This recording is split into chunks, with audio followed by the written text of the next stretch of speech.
Hey, it's Saints Happy Hour. We're going to preview Saints Falcons.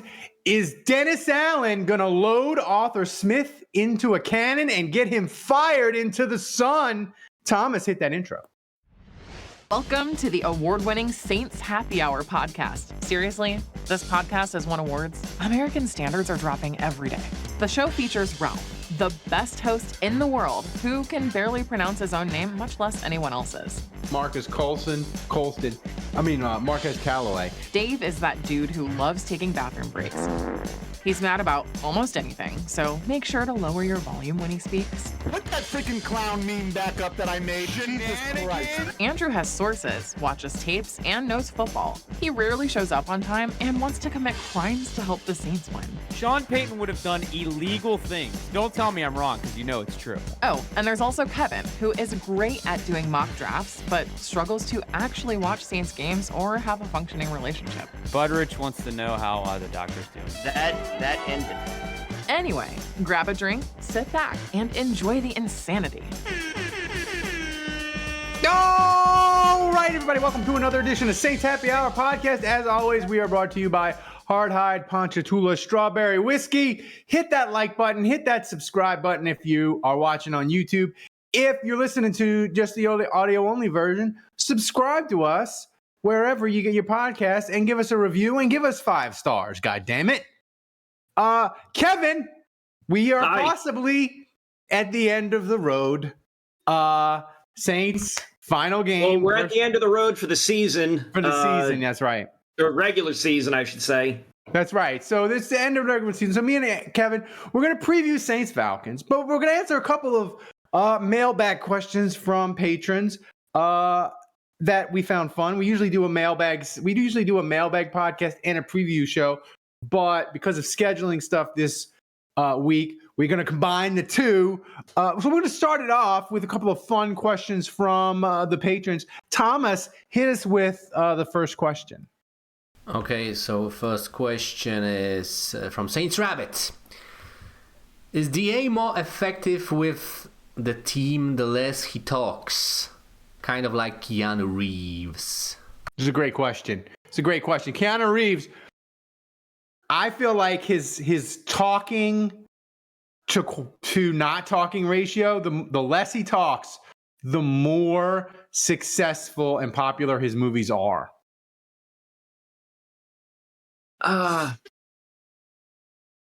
Keanu has a type, or Keanu is a type. Mm-hmm. And if when he leans into that and does that, he's fine. And that's all he needs to be. So maybe that's like TA. He just needs to be a defensive coordinator. Right. But here's the thing, though. He's quiet, and he's like a Buddhist monk.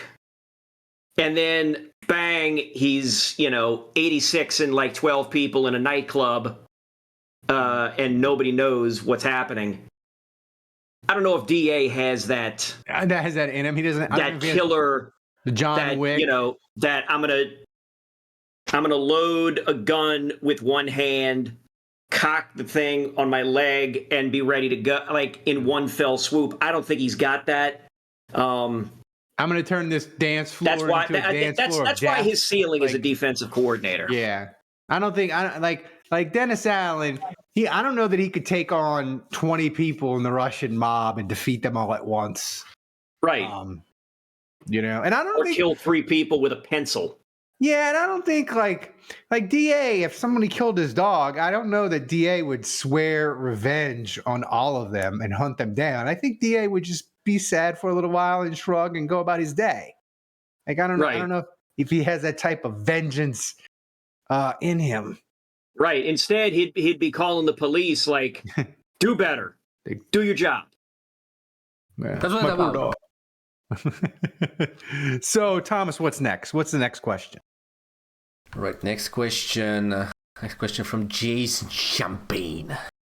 He asks, if the Saints win the last 2 games but miss the playoffs, will Kevin still be happy?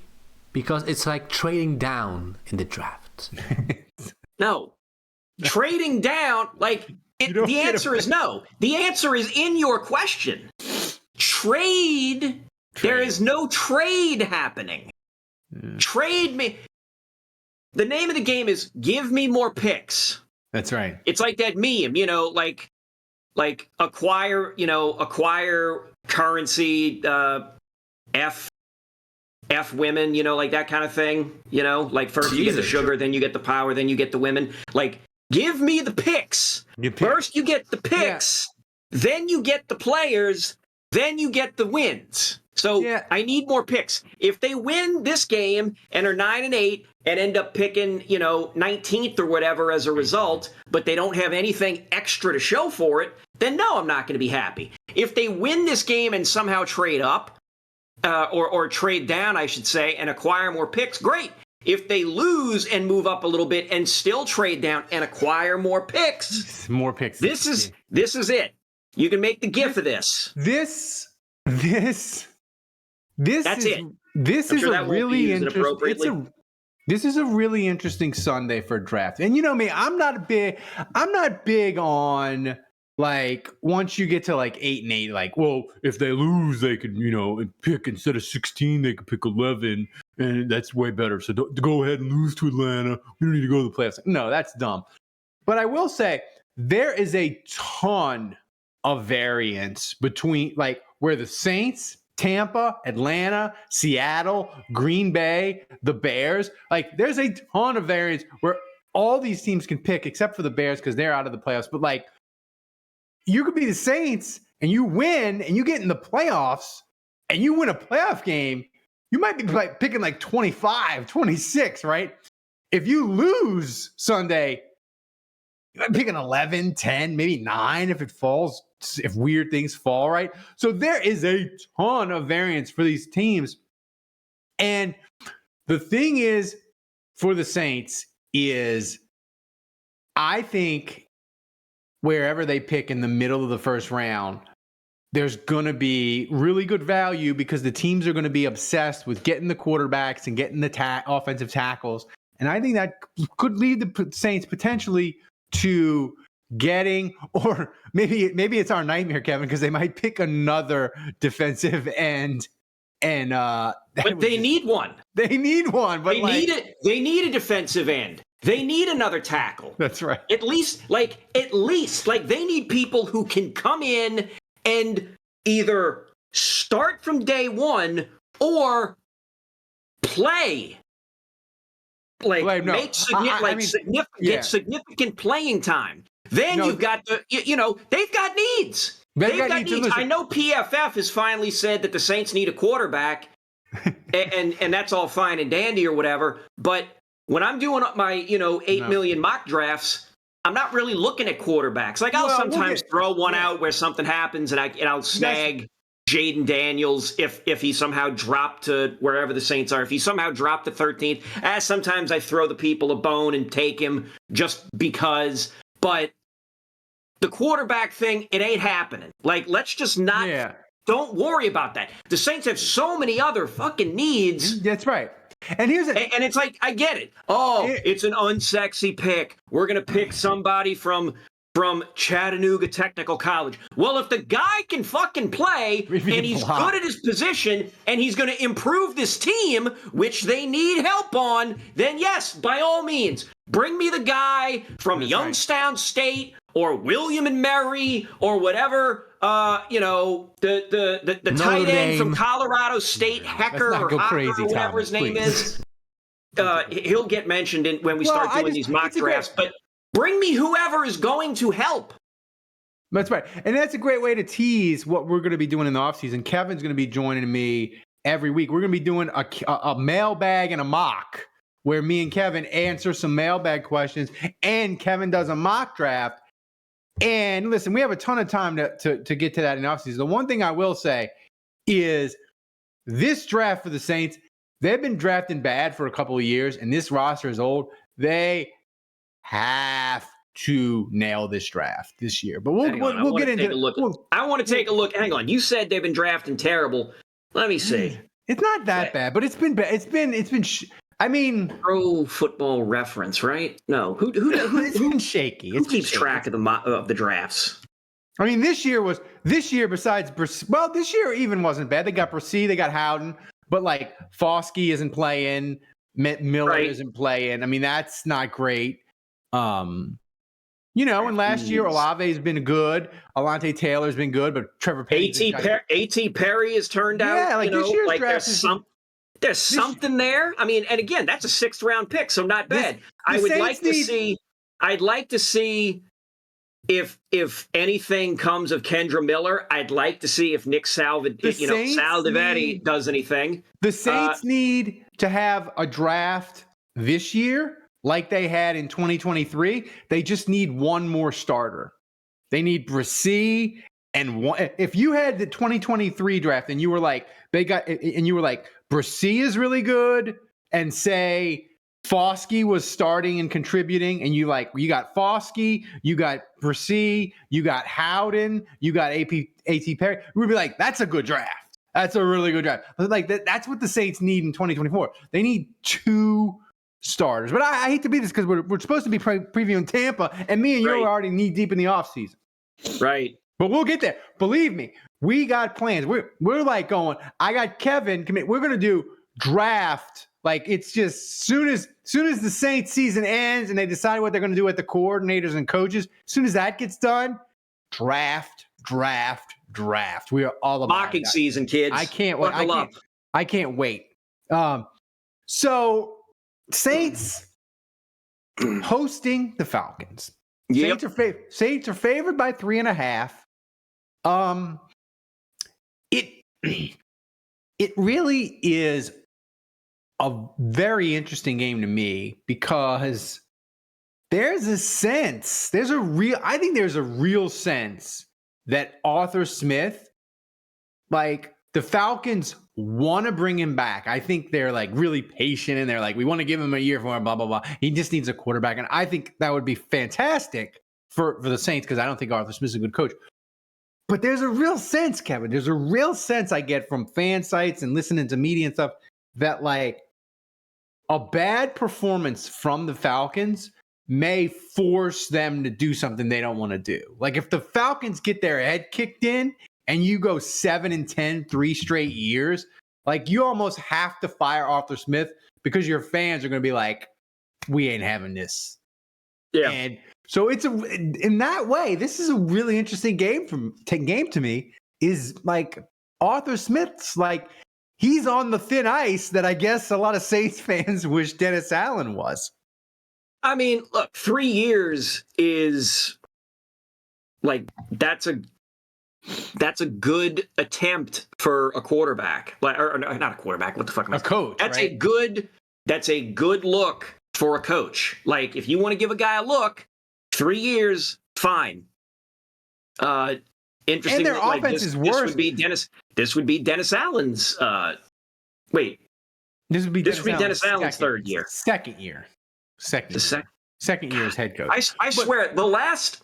I meant to say the last this. 2 years, it felt like 3. Well, no, actually, I was going to say this season because I was going to talk about Derek Carr. This season has felt like 3 years. Yeah. So I guess that's where I got confused with Dennis Allen.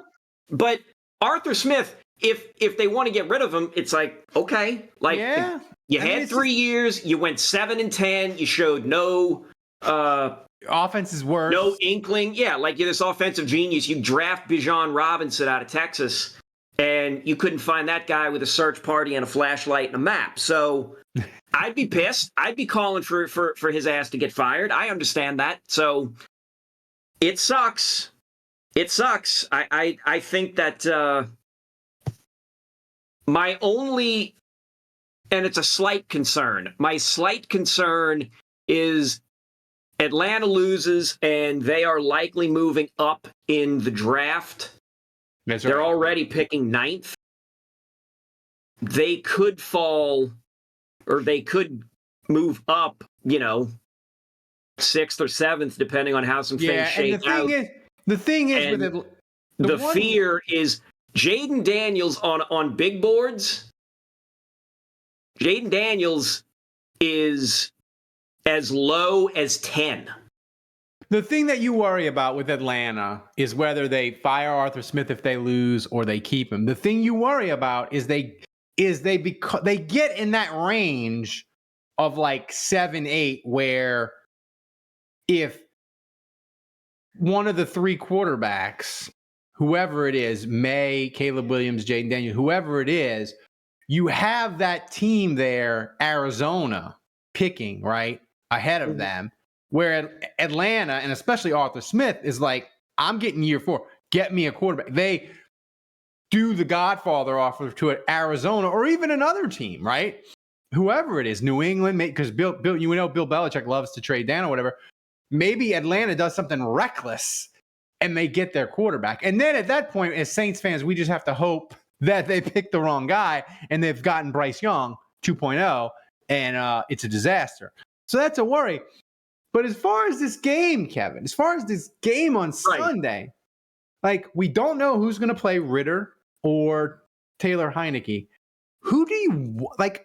It's tough. Like, I feel like I want Heineke to try to give it a go because he's got the hurt ankle. He is as bad as Ritter is at making horrible turnovers. I feel like Heineke is worse, even though I don't have any data to back that up. Just watching Atlanta, even though I have no data. I have no data. I have no data to back that up. But I just watch Heineke versus the Bears and other games, and I'm like, that dude, he is like, he'll throw 2 picks, but you're like, man, he should have thrown 5. Where like Ritter, you're like, he threw 2 picks and he had 2 fumbles, but he deserved all the money. Like, I feel like Heineke is like a turn, like, he doesn't, with a little bad luck for him against the Saints, he could be like a 5 turnover buffet Sunday. So that's my fan. I want a Heineken man to play against the Saints. Well, the thing about Ritter, okay, so Heineke, right, I think I'm saying it right. Heineke has thrown 5 touchdowns, 4 picks. Ritter has thrown 10 touchdowns, 11 picks. He has a slightly better quarterback rating, like 6, 7 points higher. I think the thing that I'm looking at, he also has 10% higher points, 9 points higher completion percentage. The thing I'm looking at is Ritter has been sacked 31 times. Heineke has been sacked 8 times. I'm wondering if that might be Ritter, because he's a rookie, just doesn't know. And he scrambles more. Heineke's not a scrambler. Like Ritter will run around a little bit, but like he doesn't know what to do. Like he pulls a Kathleen Blanco and just like freezes in the moment. That's right. And doesn't know how to handle pressure. And yes, I'm going to keep making that joke till I'm dead in the fucking ground. Tough shit. No, it's a good point. I didn't think of the stat. So yeah, so like, look, it's Tyler Heineke and Desmond Ritter. It's like 6 half dozen. Come on, you got to get this done. Okay, you want me to make a call? Fine. Give me the rookie. Yeah. Give me the rookie. Fair enough. You know, the thing with Let me see what he did during the Saints earlier this year. I want to see that. Ritter threw for $168 earlier this year. Box score. 1 touchdown, 2 picks. 8 yards per completion. He was terrible. No, he wasn't sacked. His quarterback rating was 63. Then again, Derek Carr didn't exactly cover himself in glory either. No, and the thing with that game and with Ritter was, Kevin, was at the end of the game when Atlanta was up. They were up 21-15, and they had a drive to like kill the clock. Yeah. And win the game. Arthur Smith was like, I'm not throwing the ball anymore. Get bleeped, Desmond Ritter. They just ran the ball like 10 consecutive times and the Saints couldn't stop it. So I think the key is like, if you can just make Atlanta have to throw the ball, they can't. Like, they're terrible at throwing the ball. The thing is, though, it's like the Saints average giving up to Atlanta the last 3 times they played him. This is the average 220 yards rushing. That is, it's amazing to me that when you look at the last 3 times that the Saints have played Atlanta, it's amazing that the Saints have won 2 of them. Because like you should not be able to win a football game when you're giving up 200 yards on the ground to a team that doesn't want to pass the ball. Here's the other crazy thing. So Atlanta ran the ball 41 times for 228, 5.6 per carry. The Saints averaged 5.3 a carry. They got a $148 out of that on 28 carries. So the Saints had 400 and let me do that quick math. 452 yards of offense. Yeah. And they had the Falcons did not hit 400 total yards of offense, but that damn rushing attack. Yeah. Good God. It's good. And it's like, look, if you told me the Saints are going to rush the ball for 150 yards, I'd be pretty happy with that. Yeah, I mean, it's the other team. It's the other team then. Well, the thing is that's weird, and this is a weird thing to say, but I really believe it. Like, the Saints, if you take the red zone out of it, I know people hate when you. Jim. If you take this out of it, but like as far as big play out of it, they only beat us by this much. How the offense looked, moving the ball from the 20-yard line to the 20-yard line. I would say that first Atlanta game, the Saints looked as good as they have all year. It might be their best game from the 2020. Olave was cooking. Like you said, they were running the ball. Taysom was running the ball. They did whatever they wanted from 20 to 20. And then they had the turnovers. They had so stupid penalties. The Derek Carr pick being declared the preseason champions. Yeah, oh, the Jets are looking good this year. Rex Ryan's got them playing well. Boy, they might be a threat. But I mean, I'm just saying, like, the Saints they moved the ball up and down the field. So even with all the Saints, even with Cam Irving having to play at right tackle, even with Kamara maybe being missing out, I still think the Saints are going to be fine moving the ball. Like, and it comes down to, like, can they not step on rakes and pee their pants, pee their leg? I tell you what, if Kamara is out or he's limited, this game is going to tell me, and I know I'm making it sound like I'm putting it all on one game here. Shoot, what just happened? Shoot, hang on, trying to mute that. Sorry, guys. What did I just do? You didn't. He was fine. You're good. Let me get out of here. Hang on, I got it. No, I think I turned on Steam. I turned on Steam somehow. I hit something on a screen. Sorry. Okay. Better than Rudy Giuliani. Yeah. And I ain't putting any hair dye in, so that shit ain't gonna be sweating off my face like I stared in the Ark of the Covenant. No, but your point is good. Continue. What the hell was I saying? You were saying that this is like one, not to put it all in one game, but without Kamara. It's not all on this one. I've been sort of, keeping this tucked in the back of the head here, but this one right here is going to tell me, do I have to really start considering drafting a running back, like looking at a running back in the draft? I think you do. Like, because I've been looking at the that kid out of Wisconsin, like Braylon Allen or whatever the hell his name is, or the kid from Clemson, Shipley. There's a few guys in that 3rd and 4th round or whatever. But if Kamara doesn't play and Jamal Williams can't do anything, I don't even know if Kendra Miller's going to be able to play. Kendra Miller's going to go. He's okay. Practice. If Kendra Miller looks a little shaky, Jamal Williams a little shaky, got to get a running back, because how much longer are we gonna have to try and depend on Kamara? Yeah, and Kamara. Who knows what may happen? Everybody's talking about, we're going to trade. We may trade this guy. We may move this guy. Shit. Why wouldn't if people are talking about trading? Oh, we may trade a Debo. Well, I don't know. We may trade Marcus Williams, or we could send Michael Thomas to somebody. Well, why not look at trading Alvin Kamara then? If we're talking about trading all these people, there's somebody. Trust me, there are teams that would take a guy like Kamara and give you a pick. I don't know what the hell it would be. Probably give you like a third. You get like a third for Kamara. But my point is, you make a good point about the running game, because if you don't have Kamara, And the Saints running game, you went over it last week. Like the Saints running game, it's falls dreadful. off. It's It dreadful. falls off the face of the earth. It's dreadful, except Kevin, when Taysom Hill runs the ball. And if there was ever a week, Right. But if you If there have was ever a no week to be- other, if you have no other threat That's of right. running the ball, if you have no threat of running the ball, the moment Taysom Hill steps on that field, he is marked for death. Like like Steven He Seagal owns movie. Atlanta, He's though. marked. He's marked. He's I mean, a here's marked the man. thing, though. He dominates Atlanta, and he was doing it again last game until he fumbled. But here's my question, Kevin. It's a kitchen sink game. I know the Saints are very diligent, and they're very, I don't know what the right word is, but they're very sort of cognizant or protective of Taysom Hill's touches during the year, right? Because he's 32, and you want to keep him healthy, and Right. he hasn't. He's been banged up lately.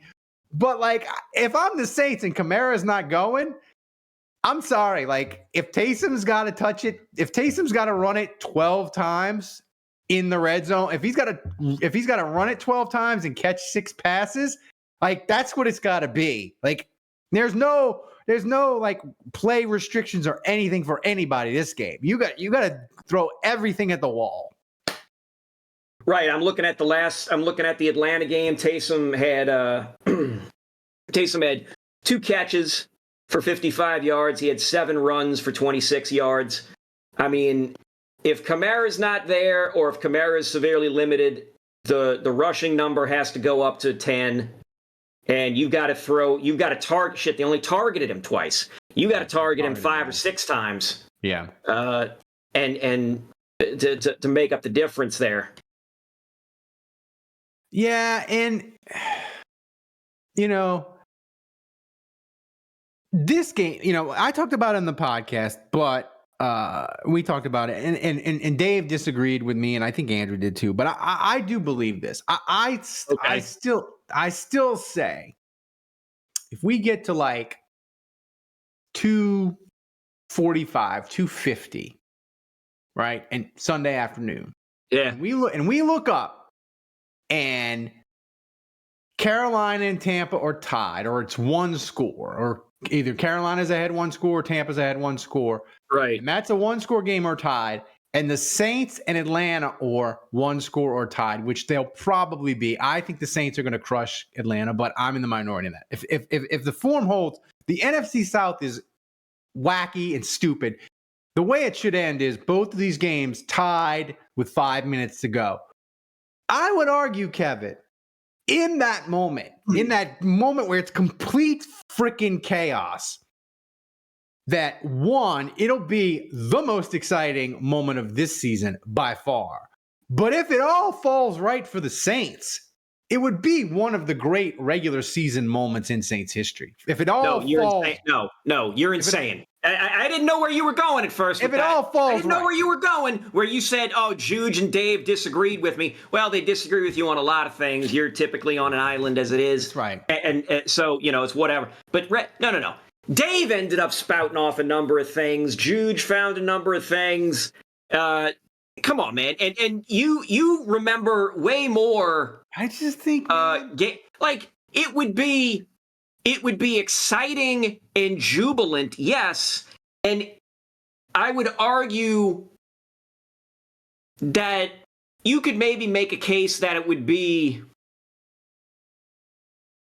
one of the most wild conclusions to a season. And if you wanted to say it's the wildest end to a season, yeah, the wildest By far. end to a season, yeah, but not. I don't know. I think it'd be top 5 moments. Maybe because here's Or the thing. maybe the season that ended where the Saints had to beat the Rams to get into the playoffs.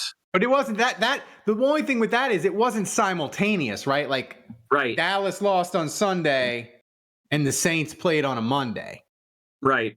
right? So it wasn't simultaneous. We've never had this. That's my only thing is maybe I'm overthinking the anticipation, and maybe it won't be as wild as I think.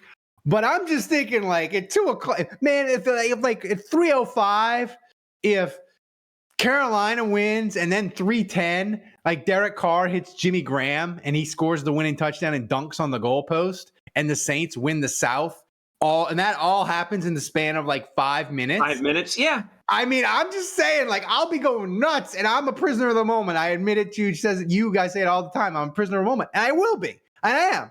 But Yeah. like, man, that moment seems pretty freaking awesome, and might be the greatest moment in Saints regular season history. I'm just saying. Like it all like it can't just be one thing. It's a series of things. But I'm just saying. Okay. but we digress. But we digress. So this game, Kevin. Yeah. Before I ask you the question that I always ask you when we do these predictions is, will you change your pick? Before I get to that, if I said to you, listen, one Saints player can be exceptional, and it can't be Derek Carr. Yeah. One player can be absolutely exceptional. Who do you want it to be?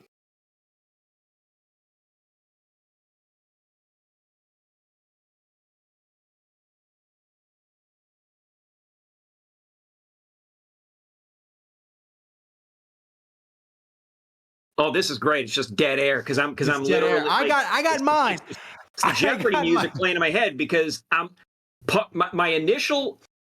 Here's the funny thing. No wide receiver, no running back, no tight end entered my head within the first 4 thoughts. You know who did enter my head? Andres Pete. Ooh, that's a good one. Cam Jordan. Demario Davis. And Adebo. That's like, a good one. Almost all defensive players. Because I would say if they are on their game, and in particular Cam Jordan, if Cam Jordan is in the backfield chasing Desmond Ridder, has him running for his life, that's great. Yeah, that's I great. would even say like Granderson will get back there. Granderson will get back there because Granderson's leads the team in sacks anyway. It's Cam Jordan that has to be the one that I would almost say I don't even need Cam Jordan to get sacks. What I need from Cam Jordan is like 3 tackles for losses. Yeah. And then him after the game when the Saints win being like, I took that shit personally about the run game, about the averaging 220 yards. And I and this defensive line, we took that personally and we stuffed their run. Like I would say that's an interesting like Cam, Colin Saunders, Brissy, like the Saints need that front 7. Somebody on that front 7 to dominate. And it's not even about like splash big plays, although those are fun. We just need like a consistent ass kicking of the Atlanta line where like Atlanta cannot run the ball. But I'm going to give you 2. I'm going to give you 2 names. I gave you one, Colin Sanders. But I think the funnest guy to have a huge game would be Kendra Miller. Because the Saints have not had a guy run for more than 80 yards all year. Yeah. They're dreadful with the run. Yeah. If he would go for like 20 carries and like $115, first of all, it would be hilarious because Atlanta fans. It doesn't have to be 101. If 101. He just rolls the odometer over.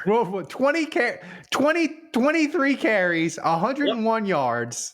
2 touchdowns. One, it would make Atlanta fans just suicidal because they'd be like, the Saints couldn't run the ball all year. They ran the ball down our throat. But the second thing, Kevin, that would be really nice is if Miller has a good game, right? 1, I'll learn how to pronounce his name in the offseason correctly.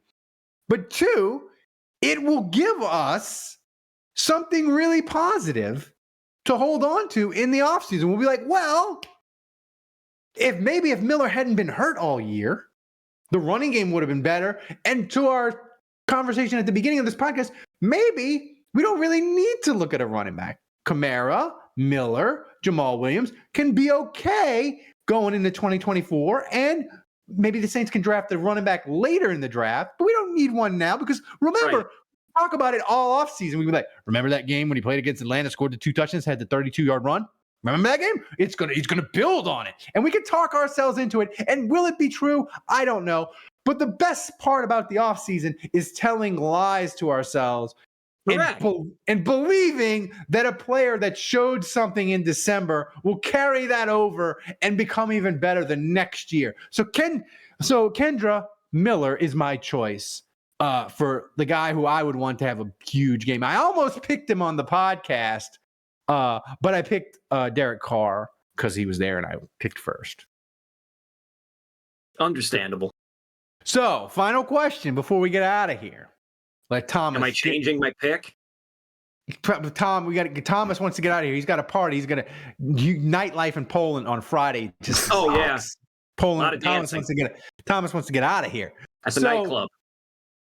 What are you gonna do with your pick? Are you gonna change it? Keep it the same? What are you doing? I will be staying. I'll be staying 24-18. And by the way, the injury report for the Saints looking about the same. Kamara hasn't practiced all week. Juwan Johnson's coming back. He's been banged up a little. So Irving's going to play at right tackle. Like it's no real bad news on the injury front for the Saints. So this is our final preview of the year. I hope you guys have enjoyed these all. I feel like final preview of the regular season. The regular season. There's a 31 or 32% chance that we may have another one of these. We may have another one. We may have two. We may have none. You don't know. But guys, thanks for supporting the show all year. Hit that like button, hit that subscribe button. Go to saintshappyhour.com, become a patron. You get access to all our shows, commercial free. You get behind the scenes podcast, Thomas yelling at me to get my stuff together, pre and post game show. So for Kevin, for Thomas running the show back in Poland, best producer on earth, I'm Ralph Malbrough. We will see you Sunday after Saints Falcons. Until then, the bar is closed.